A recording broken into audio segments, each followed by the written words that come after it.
So, hello and welcome to another episode of The Real Franchise.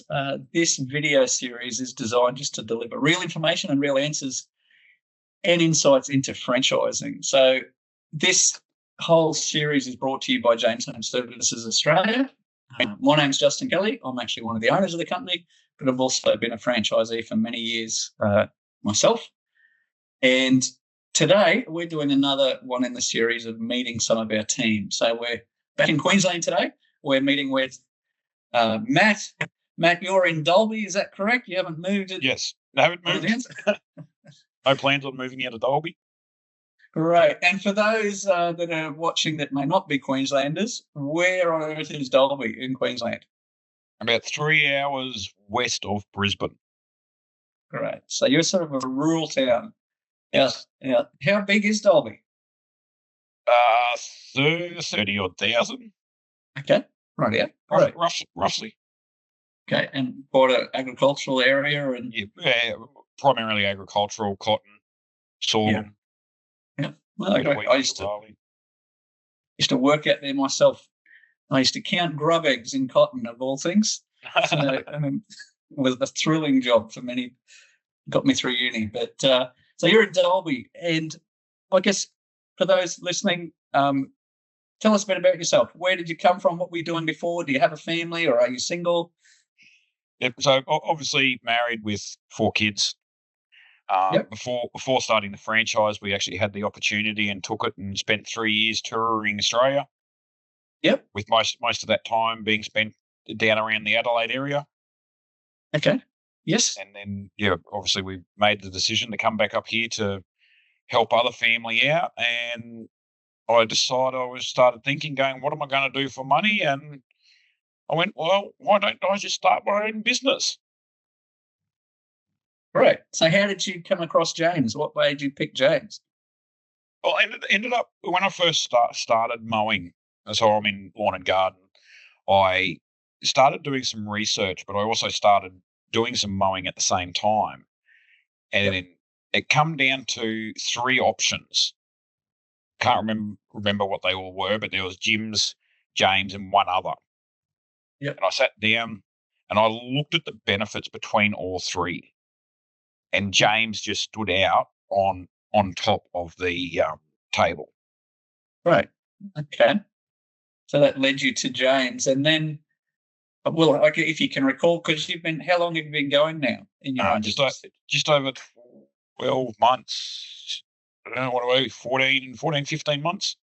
Right. Okay. And thinking back, if you can recall, how did you find the training? And when you got back to week 1 in your business, did you feel like you had any idea of what you were doing? Or week 1 wasn't too bad. The training was really. We'll start with the training. The training was really simple and straightforward. Easy to follow, easy to keep up with. But me being already in the business as such, doing a bit of mowing, I'd already had that little bit of a background on what was going on anyway. Yep. And then coming back and into officially week 1 being in the franchise was a week 1. The first few weeks before winter were actually pretty good, pretty cruisy. Customer base started growing. Right. What caused it to grow? Because this is, I think, a lot of people, as you know, I talk to people looking at starting. That's one of the big concerns. Where do the customers come from? How do you get customers? In the early days, I relied a lot on Facebook. Yep. Out in the area where I am, Facebook's not the greatest advertising tool. Yep. But it does work. It does work really well to an extent. And that's how I built the business and started getting up to where I am now. And now it's primarily run. The primary advertising that I do is just letterbox drops around my clients to try and bunch clients together. Yeah, absolutely. It's those old-fashioned ways still work, don't they? Yeah. Yep. I have people say to me, brochures don't work anymore, and it's like, well, why do Woolies and Coles and all those guys still, do the letterbox drops? Brochures are still the highest the highest valued bit of advertising that any business can have. Yep. Okay. Yep. Very good. And you mentioned you started just going into winter, and I know you had a really tough winter. What did you do through winter to keep getting work, to keep the wheels going? And in hindsight, looking back, would you have done anything differently to make it easier? Oh, the only way which would have made it easier is having a little bit more money in the bank. We're in a better stead for that this year. But like last year, like I did everything in my power to try and keep the work coming in. But being in this area out here, the winter rains, we don't get it, and grass doesn't grow. So it was having to think outside the box, going, right, I'm lawn and garden. What else can I do? Yes. So I ended up doing a couple of paving removal jobs and odd jobs like that you don't want to be doing in the middle of summer. Yes. But perfect for winter when you've got nothing else going on. Yeah. Yeah, exactly. Yeah.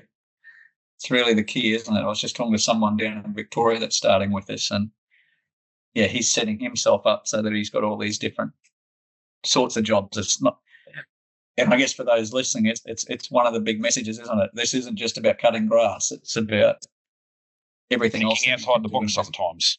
Exactly. Yep. Yep. And there's always hedges to be pruned. Like, got to be careful with those in winter though. But you can give the hedges a bit of a trim. Or I'm going to be pushing a little bit more with trees this year. Yep. Okay. Tree removal. Yep. Yep. Massive need for that out in this area at the moment. So. Right. Okay. And I know you're very involved in your community and your church and things like that. Yes. Was that one of the reasons you wanted to have your own business? To help with that side of things a little bit, yes, because it gives me the flexibility to be like, right, I've got to go away this day to attend a conference, or I've got to be here doing pastoral care. Or it gives me that flexibility to be able to work around whatever schedules I've got.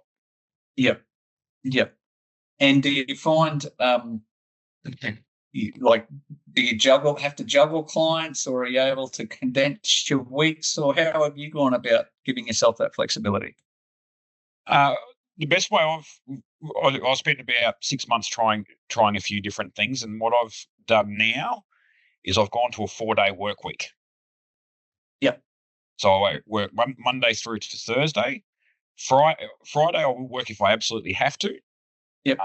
But then that frees up Friday, Saturday, Sunday, which is when a lot of churches Sunday, obviously, but like Fridays, a lot of conferences are Friday, Saturdays. Yeah, right. And so freeing up that Friday. Yep. Spend a little bit of time catching up on office, and then I can go and do whatever else I need to. Yep. Yep. That makes sense.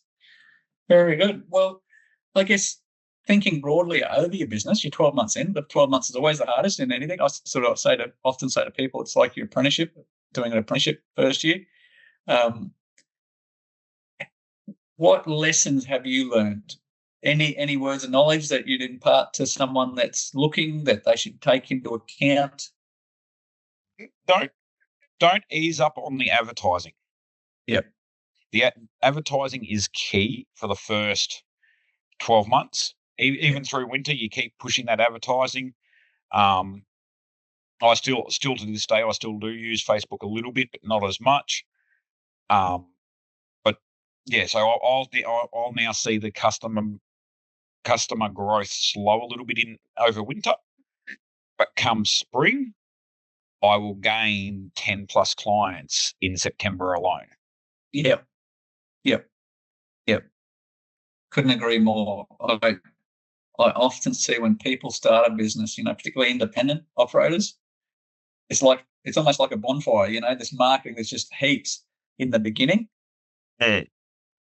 Because everyone's excited about starting their business, and then nothing. And marketing, like you said, it's got to be like that campfire where every now and again you're just putting You just keep feeding a little bit all the time, and it keeps the fire going healthily. I'm finding at the moment fresh post a month on my local Facebook groups. Yep. Is keeping that just quietly running in the background. Right. Okay. So I'm not doing weekly posts or every couple of days. It's just once a month I get on, freshen up the ad, change the ad a little bit, and it just quietly works in the background. Yep. Because once you advertise in one of those groups, it's always there. Yep. Even if you think it's gone, it's still there. Yep. Actually, one of the other questions I will ask, it just came to me, is often when people, particularly our lawn and garden guys, I get a lot of people that aren't good with computers. How have you found the IT side of things with the business? Really simple. It is the Butler system, which is what we obviously use for all our quoting, booking, invoicing. It's all controlled through there. It has been made as simple and as straightforward as possible. Yep. Everything's it's really good. Right. And would you what sort of things does it track for you? Like, I know it tracks average hourly rates and things like that. Well, and that's another question. Are you happy with sort of the hourly rates that you earn in your business? Yeah, I've noticed over the last 12 months. So when I started, my average hourly rate was only so the first week was like $65 an hour. Yeah. It's now sitting constantly on 120 an hour plus. Yeah. So I'm really, really happy with that though. What's changed? More customers. Gone from like 20 customers up to 40 plus. Yep. That's regulars. That's not counting my one-offs. Yep. So at any one time, I've got numerous of them as well. Okay. So what do you think's increased it from 65 to 120 plus? What's caused that? You're earning more for every hour. Is that what you're quoting higher, or you're just more efficient? It took a little bit to get the quoting worked out for the area, just so I wasn't overpricing or underpricing. But now where I've got my pricing where I'm happy, it's brought everything's come up on a nice steady curve, and it's now just sitting there nicely. Great. So you've just now got a more stable business, a good group of regular clients. Yeah. Makes cash flow a lot nicer, doesn't it? Knowing what you got next week coming in and that sort of thing. Yep. Very good. Definitely helps. Well, that's sort of all the questions I sort of thought to throw. Thanks for taking some time out today. Any parting words of wisdom from Matt and Dalby for anyone listening? If you're thinking about it, have a go. Yep. Good. Well, thanks for that. And for those of you watching, I hope you picked up a few pointers from Matt today. And if you'd like to find out more, feel free to comment below, or just put in an inquiry, and myself or Bella will give you a call and walk you through the same information process that I took Matt through. It would be 16, 17 months ago now, if you started 14 ago. So, and congratulations, Matt, on building a business out in Dalby. Thank you.